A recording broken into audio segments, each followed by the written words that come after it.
আসসালামু আলাইকুম। আইস্ক্রিন পডকাস্ট থেকে আপনাদের শুভেচ্ছা সহ স্বাগত জানাচ্ছি আমি পরাগ আজিম।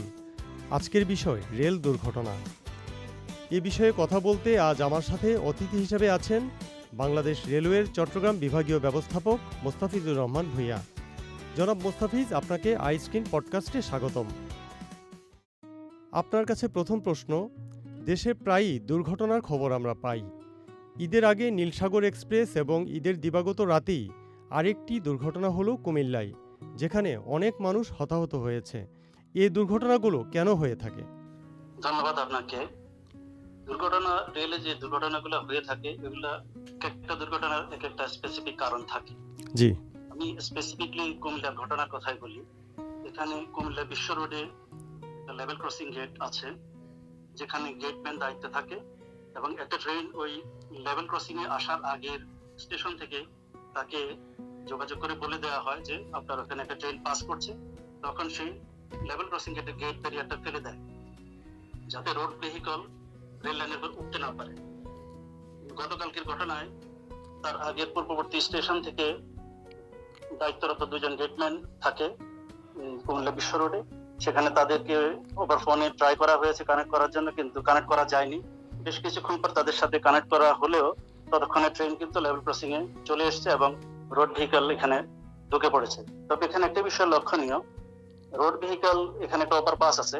দূরপাল্লার বাসগুলা সাধারণত ওভারপাসের উপর দিয়ে যাওয়ার কথা, কিন্তু ওই বাসটা নিচ দিয়েই গেছে। এটা তারও একটা অসচেতনতার বিষয় আছে।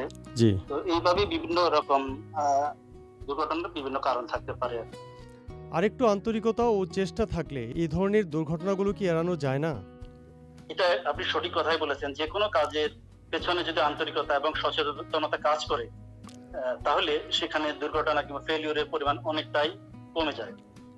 লেভেল ক্রসিং গেটে রেল কর্মচারীরা যাতে সঠিকভাবে দায়িত্ব পালন করে, সিগন্যালিং নির্দেশনা মেনে চলে এবং লেভেল গেট ব্যারিয়ারটা যত সময় ফেলে, সেই বিষয়ে তাদেরকে ইনস্ট্রাকশনস এবং মোটিভেশন দেওয়া হয় এবং এটা মনিটরিং এর একটা ব্যবস্থা রয়েছে বিভিন্ন স্তরে।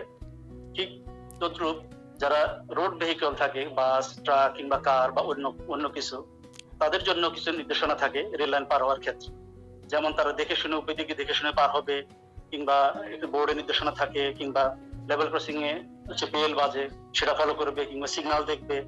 এগুলো দেখে শুনে যদি তারা পার হয়, তাহলে সেক্ষেত্রেও দুর্ঘটনা অনেকাংশে কমে যাবে। তো আমি বলবো সচেতনতা বৃদ্ধিটাই হচ্ছে দুর্ঘটনা কমার অনেকটাই কারণ আর কি। রেল ক্রসিংয়ে যারা গেটম্যান হিসাবে থাকেন, তাদের চাকরিটা সম্ভবত স্থায়ী চাকরি নয়, অস্থায়ীভাবে কাজ করে বলেই কি তাদের কাজে কিছুটা গাফিলতি থাকে বলে মনে হয় আপনার? আমাদের যে বিভিন্ন গেটে যারা গেটম্যান হিসেবে কর্মরত থাকে, তাদের কেউ কেউ অস্থায়ী চাকরি আছে, এটা সত্য। যেহেতু আমাদের জনবল স্বল্পতা আছে, আমাদের তাদেরকেও দিয়ে গেট চালাতে হয় এবং অনেক নতুন নতুন গেট তৈরি হয়, লেভেল ক্রসিং গেট। সেক্ষেত্রে অস্থায়ী কিছু লোক কর্মরত থাকে। গতকালকের ঘটনায় যেমন একজন স্থায়ী ছিল, একজন অস্থায়ী কর্মচারী ছিল। তবে তারা যে অস্থায়ী হলে যে কাজে অনীহা প্রকাশ করবে, এটা আসলে সব ক্ষেত্রে সমান নয়। তবে তাদের মনোযোগের কিছু কিছু ক্ষেত্রে মনোযোগের ঘাটতি থাকে বলেই তো এই সমস্যাগুলো হয়। সেই মনোযোগের ঘাটতি যেন না থাকে, সেই বিষয়ে মনিটর এবং তাদের মনিটর করা প্লাস তাদের কার্যক্রম তদারকি করার বিষয়ে আমাদের বিভিন্ন স্তরের কর্মকর্তা নিয়োজিত থাকেন। এরপরও যখন কোনো একটা বিষয়ে ভুল হয়ে যায় বা তার অসতর্কতা হয়, তখন এই দুর্ঘটনাগুলো ঘটে থাকে। ধন্যবাদ। আমার শেষ প্রশ্ন হচ্ছে, আপনি সচেতনতার কথা বলছিলেন, তো এ সমস্ত দুর্ঘটনার বিষয়ে সচেতনতা তৈরির জন্য রেলওয়ের পক্ষ থেকে কোনো উদ্যোগ আছে কিনা? রেলওয়ের যে দুর্ঘটনা বিভিন্ন জায়গায় ঘটে, এটা আপনি ওপেন ট্র্যাকের উপরে ঘটতে পারে। একজন পথচারী যাচ্ছে, সে যদি সঠিকভাবে মোবাইল ফোনে ব্যবহার করে হাঁটতেছে, পিছন থেকে ট্রেন চলে আসলো, এখানে সতর্কতার সচেতনতার বিষয় আছে। প্লাস হচ্ছে লেভেল ক্রসিং গেট।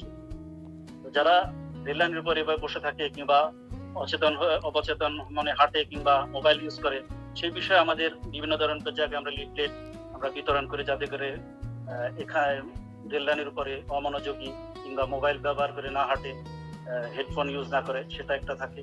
প্লাস হচ্ছে রাস্তার যেসব গাড়ি থাকে, তারাও যেন লেভেল ক্রসিং গেট পার হওয়ার সময় দেখে শুনে যায়, তারপর সিগন্যালটা দেখে, লাইটটা জ্বলছে কিনা, তার জন্য পথ উন্মুক্ত কিনা, গেট ব্যারিয়ারটা সে দেখে যায়।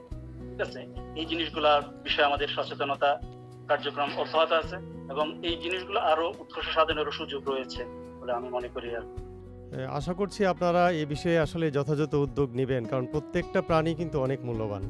জি, অবশ্যই কোনো প্রাণী ছোট্ট সামান্য ক্ষতিও অনেক এক একজনের কাছে এক এক রকম। আমার কাছে ছোট হতে পারে কিন্তু অন্যের কাছে অনেক বড়। জি। কোনো কিছুই ওভারলুক করার কোনো সুযোগ নেই।